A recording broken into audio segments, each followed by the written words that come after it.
Ladies and gentlemen, thank you for listening. Thank you for downloading. And thank you for subscribing to the latest edition of the 12 Kyle podcast. I am your boy, 12 Kyle. Man, check this out.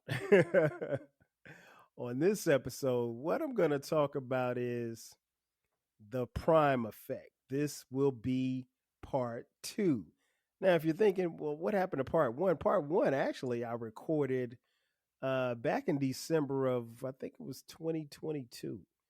Um, as many of you know, Deion Sanders, aka Coach Prime, is the head coach of the Colorado Buffaloes.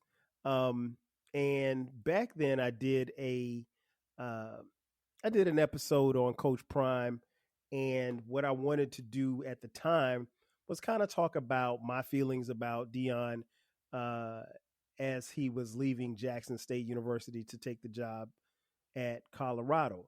Well, a lot has changed. That episode dropped December 4th, 2022.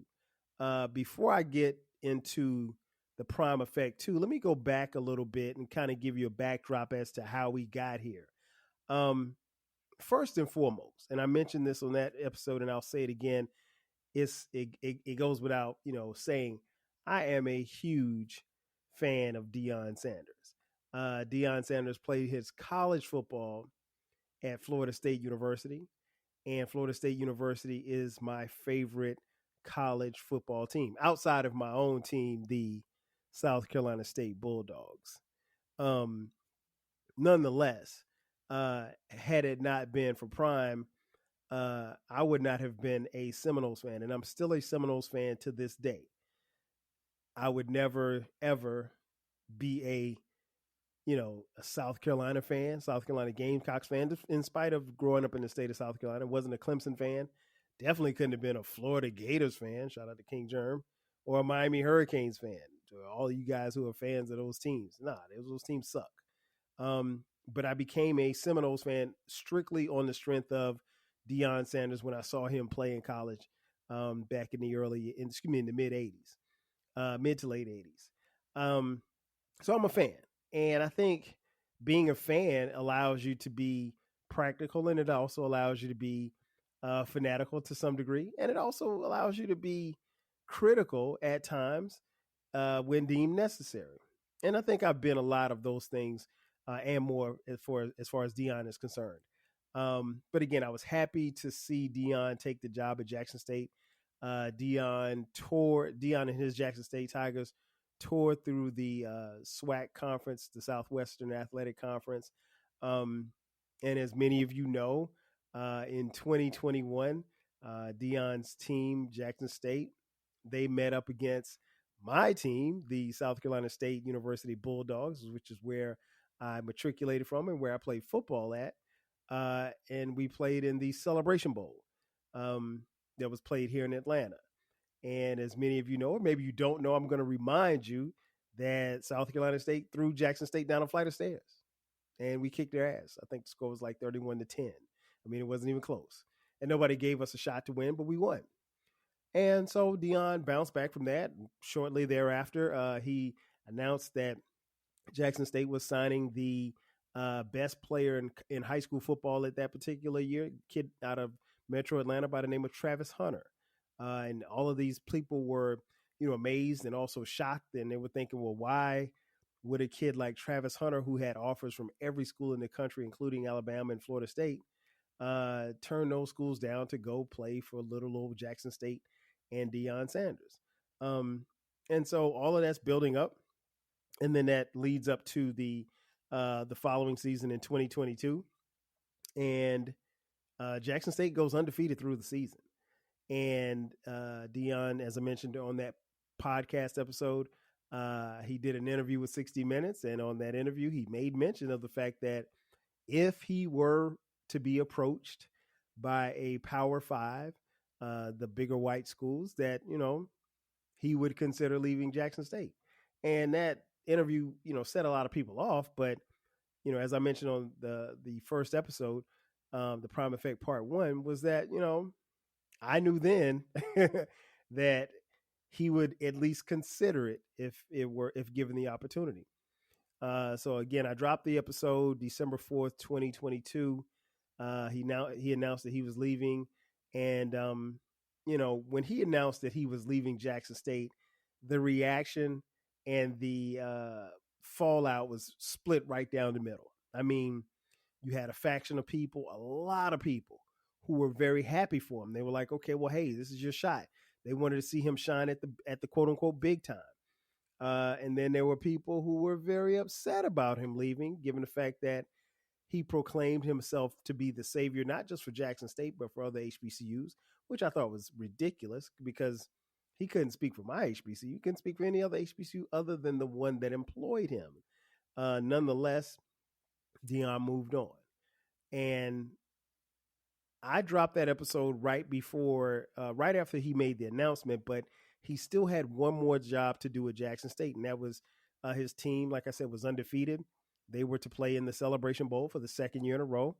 This time, not against my South Carolina State University Bulldogs, but against the Eagles from North Carolina Central. They played in the game 2 weeks later, and the game was here in Atlanta, a game that I attended, and they lost. They lost in overtime.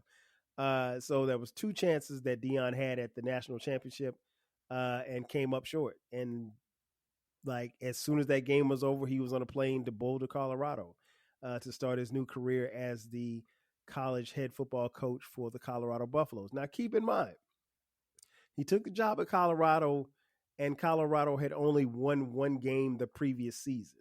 So he had his work cut out for him. And so we were really going to see if the prime effect would actually work. He made headlines. He made headlines from his first meeting with the team. I'm sure all of you saw it and heard about it. There was a YouTube video that showed it where he came in, he met with the team, and it was recorded. And he told the team, hey, I'm bringing my own luggage, and it's Louis. And what he meant by that was like, hey, some of these players, some of you guys on this team, you're not going to make it. And the thing is, people don't understand. You can't actually kick a kid off the team because they're in a scholarship. But what you can imply is that, well, hey, you won't play here. And if you tell a kid they're not going to play there, then ultimately they're going to leave. And so he encouraged many of them to jump into the transfer portal, which is the college version of free agency, if you will. And a lot of them did. And he brought in a lot of transfers from the transfer portal, and he built up a roster. And so everybody was really confused or not really sure as to how this is going to work. I mean, the majority of the team, I think it was something like 60 kids, were all either transfers or they came through the transfer portal, or junior college kids. So he had basically a team, I guess in the best way I can put it, he basically had a team of all-stars, if you will, kids from every corner of the United States. And he also brought his luggage because he brought his son, Deion Sanders, who was the quarterback at Jackson State. He brought his other son, Shiloh Sanders, who was the starting free safety at Jackson State. And he brought the aforementioned Travis Hunter, who, at Jackson State was not only just the best player on that level, but one of the best players in college football. And so he was bringing luggage. He brought a few other players from Jackson State as well. And so you had all of that playing in the backdrop, and then the season was about to begin. Now, the buzz that was created from the time that Coach Prime got there through their spring game, tickets were their spring game was sold out. It was covered on ESPN. Nationally televised on ESPN. There was a huge buzz, because no one knew what to expect. And I always said, in football, the hardest game of the season is the first game. And the reason why is because you don't have any film. You don't know what a team is going to do. You don't know about their personnel. You don't know what they're capable of, all of that, right? And what made this game even more interesting and more harder was because nobody knew what Colorado looked like. Nobody, not even Colorado. Nobody knew what they looked like, right? So they're coming into the first game and they're playing the first game on the road. And the first game of the season, they're playing against Texas Christian University, aka TCU. Now, the previous season, TCU was the national championship runner-up. So they basically were the second best team in the nation from the previous year, right? And they're hosting Colorado. The game's on national TV on Fox Sports. It was a noon kickoff. I'll never forget it because I was in front of the TV front and center. Not because I was interested so much as to this game or what have you, but I really wanted to see what Colorado looked like. I wasn't sure how Deion Sanders was going to look. I wasn't sure how Travis Hunter was going to look because Travis Hunter in particular was going to be playing offense and defense throughout the game. I mean, while that used to happen back in the day, it's rare. I mean, players don't play both sides of the ball at that level, right? And so you had so many things at play here. And it was Deion's first chance at coaching on the Power 5 level in the big and having the big lights on the big stage, if you will. And so I just wasn't sure how he was going to handle it. I knew the moment wouldn't be too big for Deion because Deion Sanders, if you know anything about him, he lives for big moments. But, it's different when you're coaching and you're not playing. You're not hitting a baseball or you're not running down the field catching a pass or you're not intercepting a pass and taking it the other direction to the house. So he had all of that at play, right? And again, expectations were just high, but you still didn't know. And so you didn't know if it was going to be a situation where they were going to excel or they were going to fall on their face. But I watched that game, and that game was incredible. It was a high-scoring game. The game was going back and forth between TCU and Colorado, and Colorado won the game, 45-42. And it was amazing. And more so, like, I think we were just really surprised at how well they played and how they looked because you just didn't know what to expect. And at the end of the game, Deion was overcome with emotion. Take a listen. And our Jenny Taft is down with Coach Prime. Coach Prime, it doesn't get much better than this. You said all along, we come in, this team is here, and wow, did you impress. How proud are you? Thank you, Jesus. I'm so thankful right now. My son, man. My part right here. My son, my other son. Yeah. Man, I'm loving these kids. Rick George for giving me this opportunity, man. This is a blessing. Everybody, Buff Nation who supported us in all the hood that had my back. I thank y'all. God, this is good. Woo! What can you tell me about your defense and the way they came up huge with that stop to get this win? They surrendered some big plays throughout the game, and all we kept teaching was just we need one stop. But what about the offense? How did they respond? How did these guys respond? I don't know how many snaps he played, but we're going to put a hot tub on the plane for him to make sure he's straight.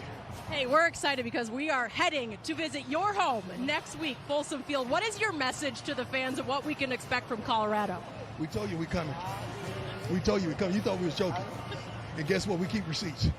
God bless you, America. Ooh, God is good. Congratulations. And I mean, he really, was feeling it. He was feeling it. He was feeling himself, obviously. He had Shedeur there. He had Travis Hunter there in the post game on the field. And, he was almost in tears. And, then he was overcome with emotion. And I mean, like they were celebrating on the field. And it was just, even the announcers were really surprised because, again, no one knew what to expect. And so then they go into the locker room, they talk about it or whatever. And then it's time for Deion to face the media. And in typical Deion fashion, Deion gets asked a question by a reporter who Deion deemed was, he had been writing some suspect things and some negative stuff about him and the program. And Deion had this to say to that reporter. What's up, boss? You believe that? Of all the hold on. Oh, no. Do you believe that?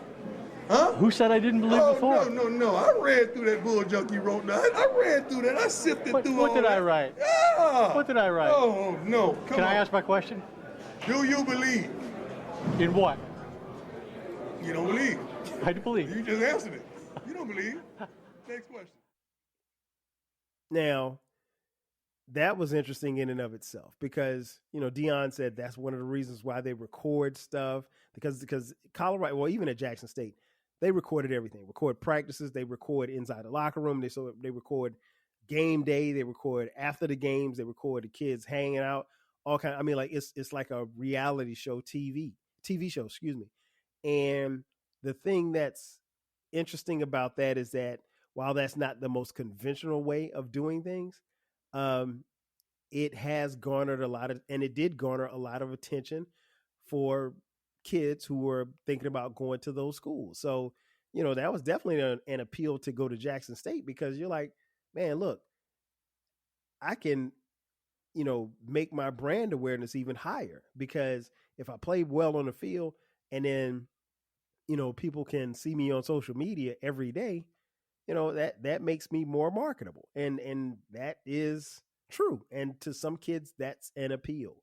And, so Deion's quote unquote receipts were there and he was able to kind of throw that in that reporter's face. And again, after that first week, Colorado was the talk of college football. It wasn't about Michigan. It wasn't about Bama. It wasn't about Ohio State. It wasn't about USC. It was about Colorado.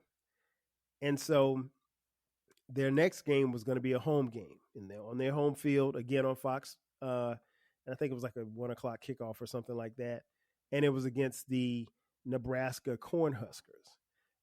Nebraska was coming off a decent year, I guess, the previous year, but Nebraska wasn't the Nebraska that I grew up watching. But nonetheless, it's a brand name and, they had a new coach and it was going to be interesting to see how it went. And again, they showed up and showed out. Shedeur Sanders was incredible. He threw for 393 yards and they won the game 36-14. So now they're 2-0. And college football is still buzzing about this Colorado football team, and rightfully so. And they're getting more and more popular, and it's garnering national attention. And then they get to the third game of the season. And this game is against their in-state rival, the Colorado State Rams. And this game was interesting. And now I meant to tell you, I watched the Nebraska game. All of it is in its entirety. And so the Colorado State game, that game was also was that game at home? I can't remember if that game was at home for them or it might have been in Colorado State. But nonetheless, what was interesting about this game was the week leading up to it, Colorado was everywhere. ESPN was there. They did the game day from there, I think. Fox was there, obviously, to cover the game. They were getting talked about on national TV, on NBC. And I don't mean sports. I mean just regular shows, news. They were getting coverage, a lot of coverage. Everybody was talking about Colorado. And they were talking about Coach Prime. And this game, I think the game started at 10:00 Eastern time, if I'm not mistaken. That game, and I stayed up and watched the entire game. Colorado wins 43-35, right?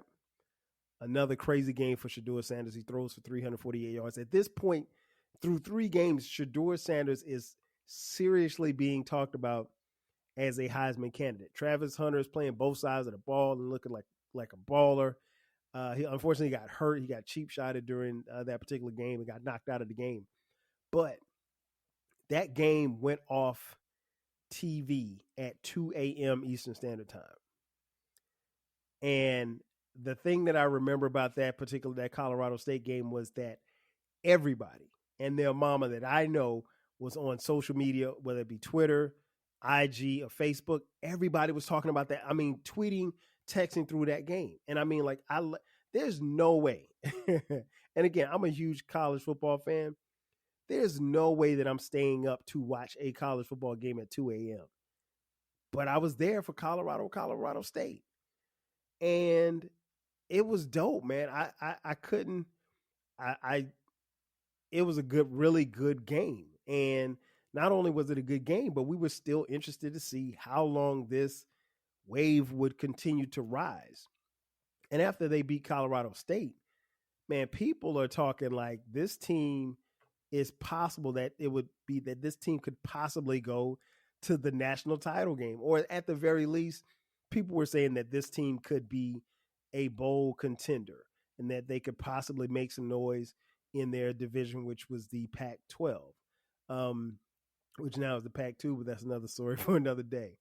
But again, they garner national attention, and everybody was loving Coach Prime. There are people that I know, and I'm sure maybe you do too, who bought Colorado gear that don't have any ties to their program. Bought Colorado gear. I know people that bought Coach Prime's sunglasses. He was selling sunglasses. I think his sunglasses like $75 to $90 a pop. And then there was a waiting list on the sunglasses. So if you ordered them, you might have to wait a month or two to get them. I know people who actually went to Colorado football games, home football games, and they had no ties to the Colorado football program at all.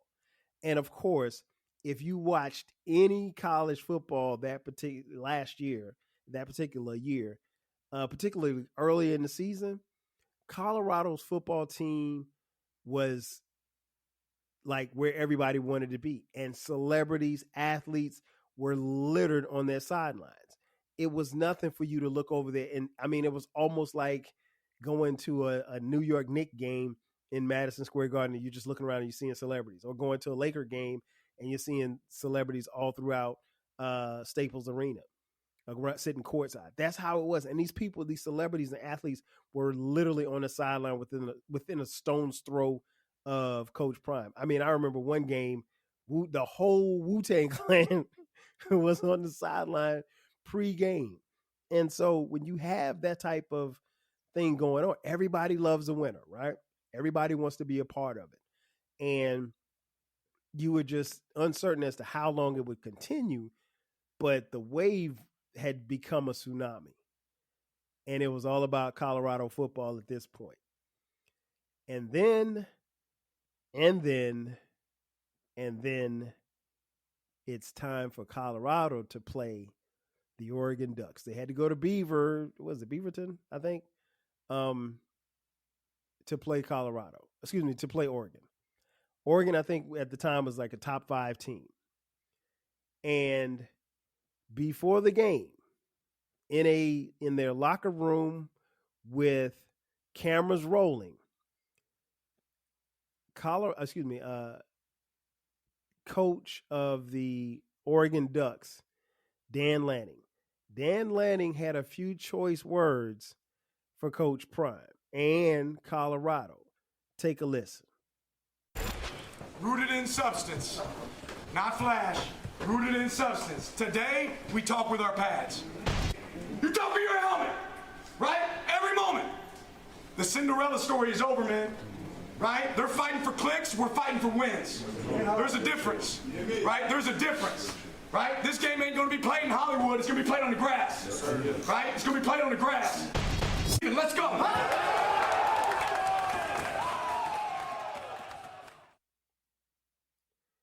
Now, that's what he said about Colorado. And he said it, again, knowing that he was in a room with cameras and microphones. And what was interesting was I saw a lot of backlash. Oh, my gosh, I can't believe he's hating. I can't believe he hates. And some people even tried to make it a race issue. Relax. I'll tell you what I tell everybody. If you never played any sports before, or you never played on that level, that's typical. There's no cookie cutter language in a locker room, ever. You know, a lot of times, it's not really a lot of disrespect, And even what he said, I didn't think it was disrespectful. It was kind of funny to me. But he just let his team know, like, he wanted his team to be motivated. And he said this before the game. He wanted that speech to motivate his team so that they would understand that, they're not on the same level as Colorado. They're above Colorado. And they went out and proved it because Oregon put the beat down on Colorado. The final score was 42-6. I mean, it was soul to soul. Back to life, back to reality. I mean, they beat them down. They beat them down and they smacked Colorado around like they were a bunch of little kids. And so it was time. It was humbling. And I always thought, and me and my boys, we talked about it, like, I wondered how it would be, once the dust kind of settled and once they ran up against a program, because, for what it's worth, they had victories over TCU, Nebraska, and Colorado State, but they weren't on the same level as Oregon. While they may have been ranked, Oregon came into the season one of the best teams in college football. And so, that was a barometer. That was a measuring stick.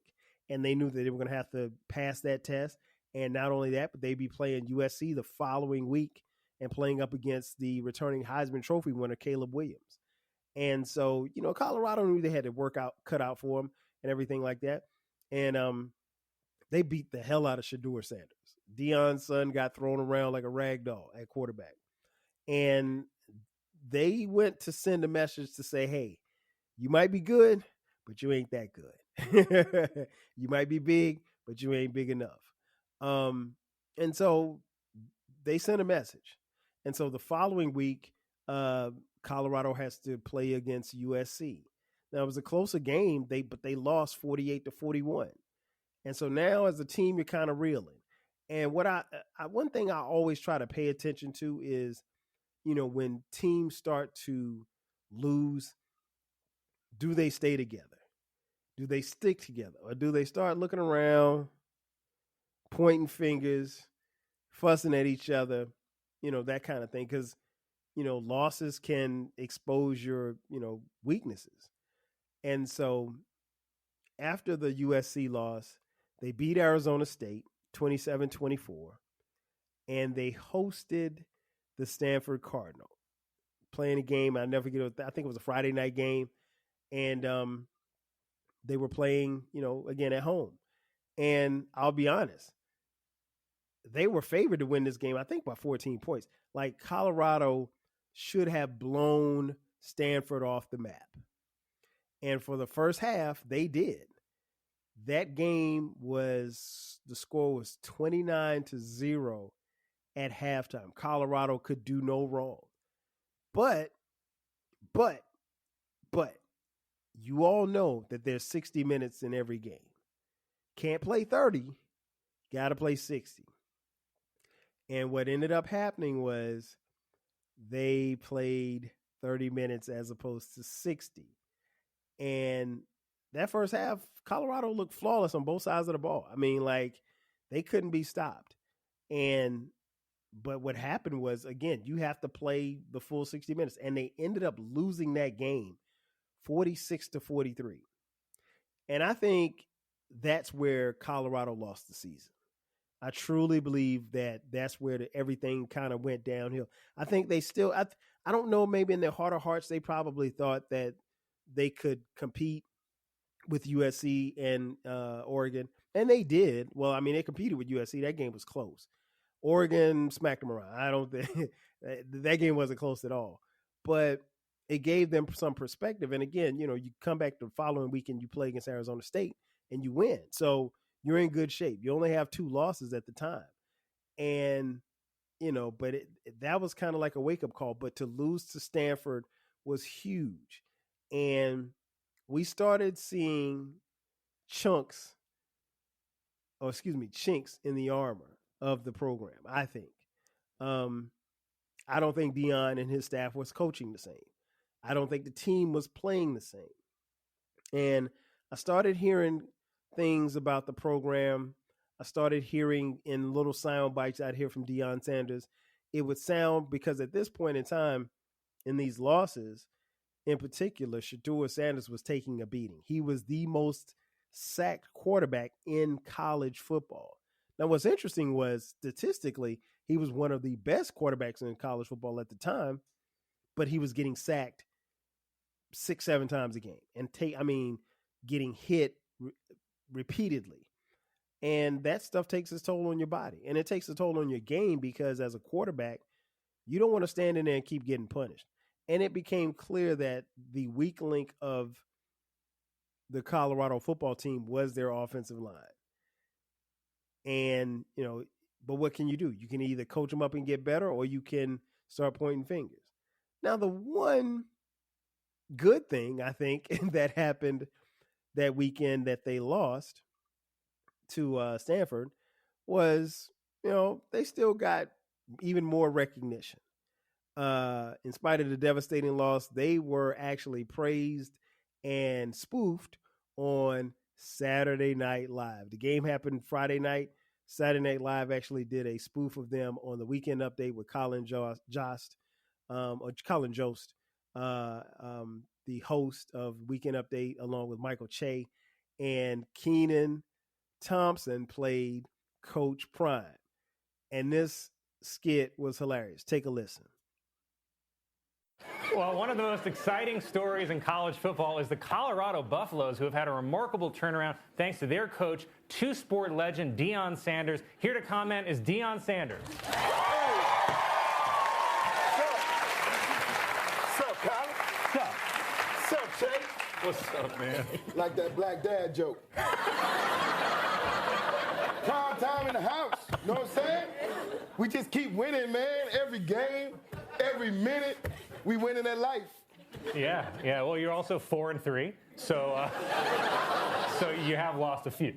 Colin, look at me, man. What about me makes you think that I care about what you think about me? Huh? You don't understand that my team has it all, man. Coaching, genius. Offense, explosive. Defense, triumph. It's a complete package, man. Yeah, well, millions of people are watching your games. You've obviously turned the program around, but it's not perfect. I mean, just last night, you lost to Stanford in double overtime. Wasn't that crazy? Man, we were up 29-0 after half. Yeah. So I went home and fell asleep. I woke up this morning shocked as anyone. But come on, man, nobody's perfect. Name one team that's undefeated. Okay, well there's Georgia. Right. Michigan. Mm-hmm. Ohio State. That's another one. Florida State. Forgot about them. Oklahoma. Sure. Penn State. Indeed. Washington. Good team. North Carolina. Tar Heels. Air Force. And see, that's exactly my point. What is your point? Colin, look at me, man. Looking at To me, coaching is a higher calling. Right, that's right. You started coaching your career, right, at Jackson State, which is an HBCU, or a historically black college, right? Very good, Colin.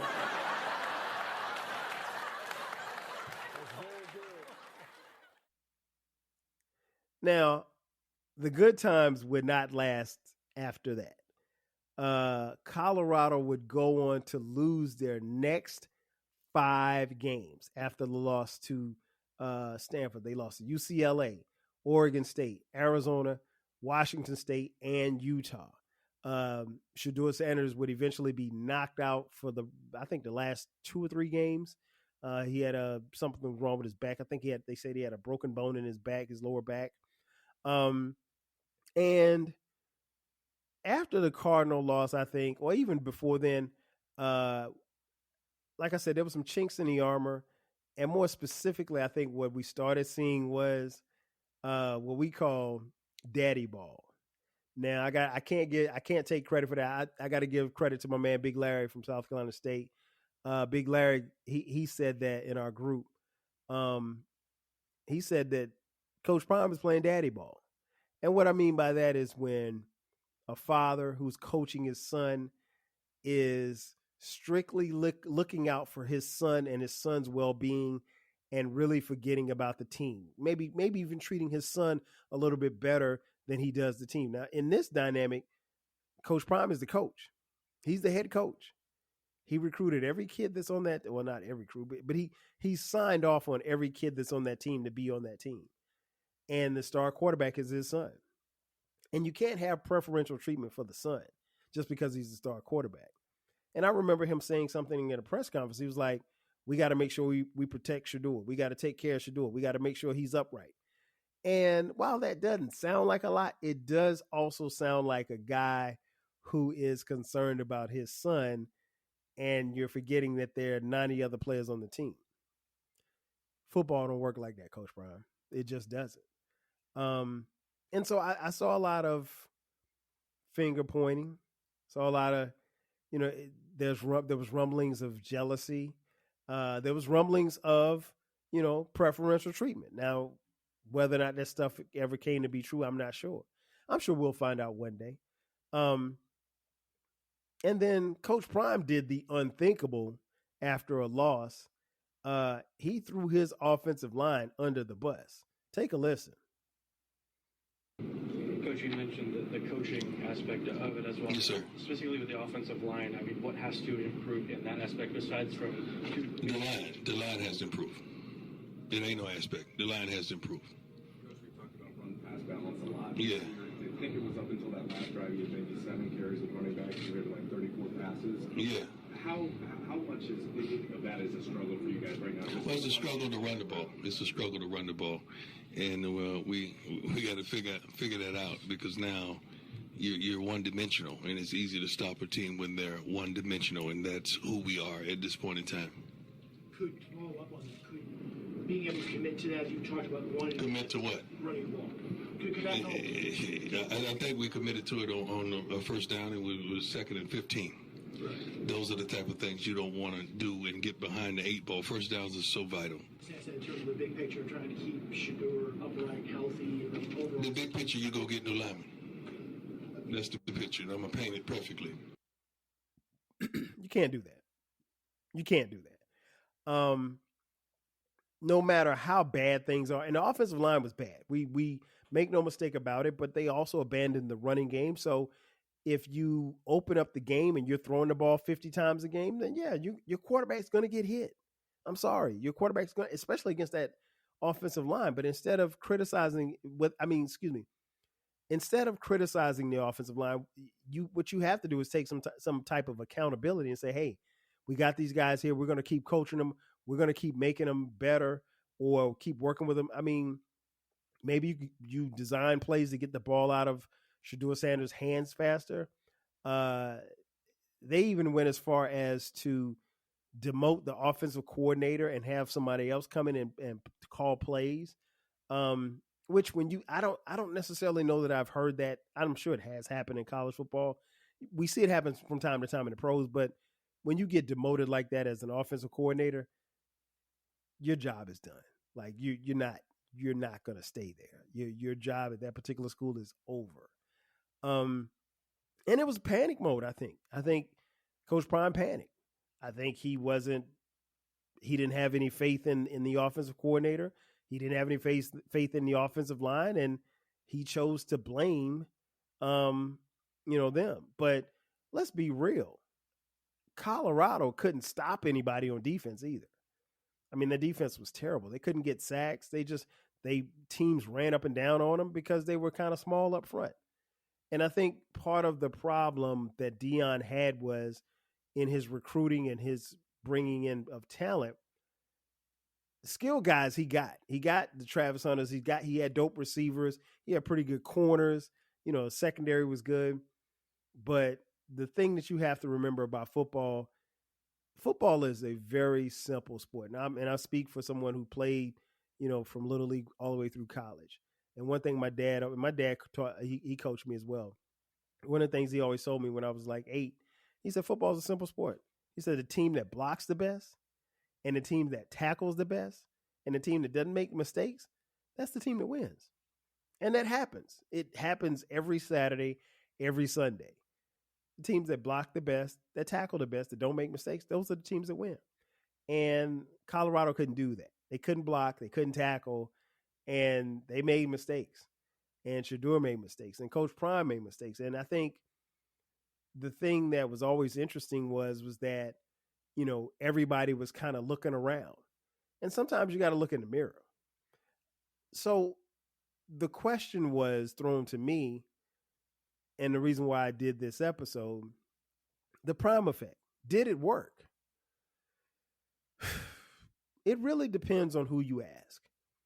And I'll say this, and I mean this. Deion Sanders, again, I'm a fan. I've been a fan since like 1989 when he was at Florida State. But I'm also a big enough fan to where I can be critical of him. And see, I think that's where a lot of people got it twisted, because I heard a lot of people say, oh man, y'all just hating on Prime. I heard people say that when he was at Jackson State. No, you can be critical of Deion Sanders and not be hating. I think as a fan, that's what you're supposed to do. I think that's what some Jackson State alumni wanted to do. Hold him accountable. But you know what? When Deion made his decision to leave Jackson State, we heard a whole bunch of talk about, oh, they're misappropriating funds. They wouldn't let Deion do what he wanted. It was people making excuses. The bottom line is Deion Sanders was brought there to coach. Did he make Jackson State better than what it was when he got there? Of course he did. And I said then on the first episode, I wasn't upset that he left, but he wasn't leaving my alma mater. You know what I'm saying? If he was at South Carolina State, I'd feel away. I'm not going to lie. I'd feel away. And I know Jackson State alums that felt a way about him leaving. I don't think he sold out, but there's a lot of people that thought that he did. And then there was even more people, particularly in the Jackson community, that really felt bad when during this season here, 60 Minutes came a calling again. And Deion threw some not so subtle shots at Jackson, the city, and the school. Didn't look good. But at the time, Deion was riding the wave. This is when they were like 3-0 when they interviewed him. By the time the interview aired, they were on their downward spiral. And so, you just can't do that. But again, I think you can be very critical. And don't mistake criticism for hate, because everybody's not hating. I would like to see him do well, but you can't defend going to Oregon and getting your doors blown off. You cannot defend being at home against a team that you were supposed to boat race in the Stanford Cardinal. You were up 29-0. Do you know the odds of you losing a game when you're up 29-0 at halftime? I mean, it'd be different if you were playing against the Kansas City Chiefs. I mean, you can't stack a lead like that on a team like that. No lead is safe, I should say. But come on, man. Stanford? Them? Man, you're supposed to blow their doors off. And so that's bad coaching. It's bad players, but it's bad. That falls on the coach. You can't do anything but look in the mirror. And I think, Prime has his fans, and Prime also has his apologists too. I'm a fan. I'm not an apologist. You guys know me. I don't talk a lot of sports on my podcast, but when I do, I'm going to keep it real, but I'm going to be objective about my sports takes. And no, he didn't coach well at all. And, to throw the offensive line under the bus. Now, the offensive line was terrible, but there's a way that you can say certain things. And, you can't throw the offensive line under the bus, because those are the guys that are blocking for your son. They go hand in hand. You still need them to succeed. You can't win a game without an offensive line. Football doesn't work that way. It's not basketball. It's not baseball. It's not golf. It's not tennis. You need your offensive line. So, Prime has a lot to learn. He has a lot to learn. He may be a great coach. He may be a great motivator, but that second part of the season, that's on him. If you want to give him the credit for the 3-0 start and the rise to fame and the accolades and all of the appearances on ESPN and Fox and national news and everything, if you want to give him that, fine. He deserved and he earned it. But he also earned those 6 consecutive losses too. They finished 4-8. Now, granted, they finished better than they did the previous year, because the previous year they were 1-10. So, there was an improvement, but you also have to be critical. And I think that's the thing that I don't think people, particularly people who don't watch college football, I don't think that they were critical. I don't think that they were looking at it from the perspective that they should. All they saw was if you're criticizing somebody, or you're, more importantly, if you're criticizing Coach Prime, you're hating. No, you're not hating. They thought what Dan Lanning said in that pregame speech was hating. That's not hating. That's coach speak. That's coach. That Deion doesn't talk like that, but a lot of coaches do. And I mean, he didn't cuss Deion out or anything like that. But I mean, you know, there was the other coach. There was another coach or situation where one of the coaches said he said something to the effect in a press conference that he carries himself with respect.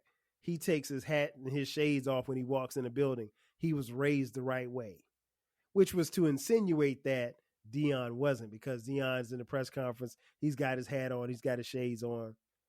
And so Deion took that as, you're saying that my mama ain't raised me right. And he took that personal. And I think they won that game. I think, if I'm not mistaken, I think that was against Arizona State. But I mean, you know, it was tough. It was tough, but that's what comes with the territory. So, you know, did the prime effect work? I don't know. It depends on who you ask. Deion brought millions of dollars into the local Boulder, Colorado economy. I mean, again, the games were sold out. The games were all on national TV. They had celebrities galore on the sideline. I'm not even going to name the celebrities. I mean, it was so many. You know who was there. Until it got cold. Until they started losing. Now, once they went on their losing streak, I ain't see a lot of celebrities over there. And it was cold too. Nah, bro. Everybody loves a winner. Everybody loves a winner. Would they have been out there if Prime was 8-1? Probably. Because it was still the hot thing. But if you're not winning, those celebrities, they aren't fans. They're friends of the program, I guess. But, you know, so a couple of them were there at Jackson State. And they haven't gone back to Jackson as far as I know. So they're there for Prime. They're not there for anybody else. And if Prime's not there, they're not there. You know, so did it work? I mean, it depends on who you ask. Coach Prime was actually named Sportsman of the Year, Sportsperson of the Year by Sports Illustrated, which is a prestigious award. But why? I mean, this team did finish 4-8. They didn't make a bowl game. Why would you give him Sportsperson of the Year? I mean, Coco Gauff could have gotten it. I don't know. I mean, if you wanted to keep it in college football, Jim Harbaugh, I don't know. Nick Saban, anybody. Sportsperson of the Year. Not the best college football coach. Sportsperson of the Year. Patrick Mahomes, I mean, he won a Super Bowl. I mean, like, come on, man. I mean, and I get it. I guess Sports Illustrated is trying to sell magazines. Coach Prime did appear at one point in time this year on the cover. So, you know, I don't know. But I mean, did it work? Did the Prime effect really work? It depends on who you ask. There was a lot of good that came out of this season. And I don't think that should be lost. In conclusion, I think the future's bright for Coach Prime. I think he did a lot of good things.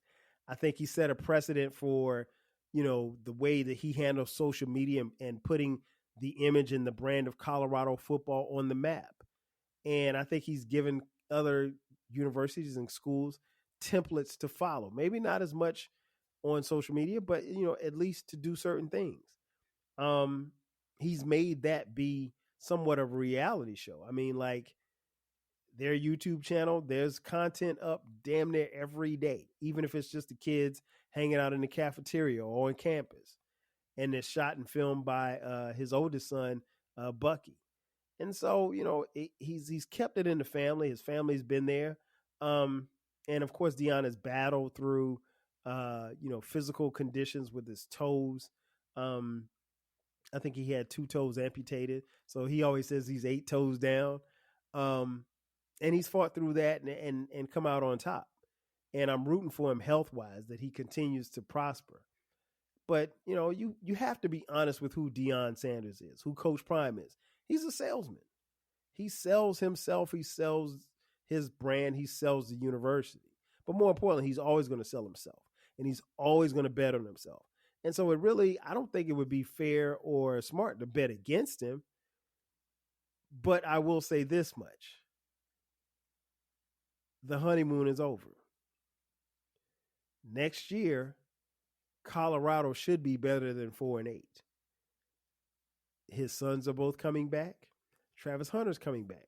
And presumably, this will be the final season that they will be in Boulder.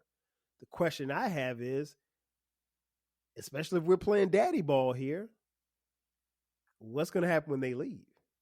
I mean, because Deion's not going to the NFL. He's already said he has no interest in coaching at the NFL level because he doesn't feel like he can coach grown men. So what's next? There are kids now who are in the class of 2025 that like what Colorado has and like what they have to offer, but they're a little skeptical about committing to going to school there because they don't know if Coach Prime is going to be there. So again, the question begs to be asked, did the Prime effect work? It did, to a degree. And to another degree, it didn't. The Prime effect could have worked at Jackson State. He could have done everything that he's doing now on a smaller scale, but he could have done it. Keep in mind, he never won a championship. He won a conference championship, but never won a black college national title. And ultimately, he wants to win a college football title. But the Prime effect is going to have to go to the next level. We just saw in college football what it was about. We just saw Michigan at the time of this recording win a national championship. And they did it with defense. They did it with running the ball and just beating people up. And you got to be big up front on your offensive and defensive line. And Coach Prime has to recruit. I don't care if he gets them from the transfer portal. He's going to have to get a bigger offensive and defensive line if he expects to win. It can't just be about the fast guys on the outside. It can't just be about your son at quarterback. Because if not, your son will take another beating next year. It's big boy football. But again, economically, image-wise, branding-wise, money-wise, Coach Prime, NIL money to the kids that play on his team, he did a lot. Did it work? Time will tell. Ladies and gentlemen, that's going to do it for me. Thank you for checking out this edition of the 12 Kyle podcast. Be sure to subscribe to the podcast. The podcast drops every Thursday at midnight. From time to time, we drop bonus episodes on Sundays at midnight. Be sure to subscribe and follow us on all the socials. We're on Twitter X, Facebook, Instagram, TikTok. That's right. We got clips over there as well. Subscribe on YouTube as well. There's a YouTube video and YouTube audio for every single episode. And if you feel inclined, you want to send us a couple of dollars, hey, I'll take it. Hit us up on Cash App, $TWELVEKYLE. Again, that's going to do it for me. I am your boy, 12 Kyle. This is the 12 Kyle podcast. We'll catch you guys next time. 5G.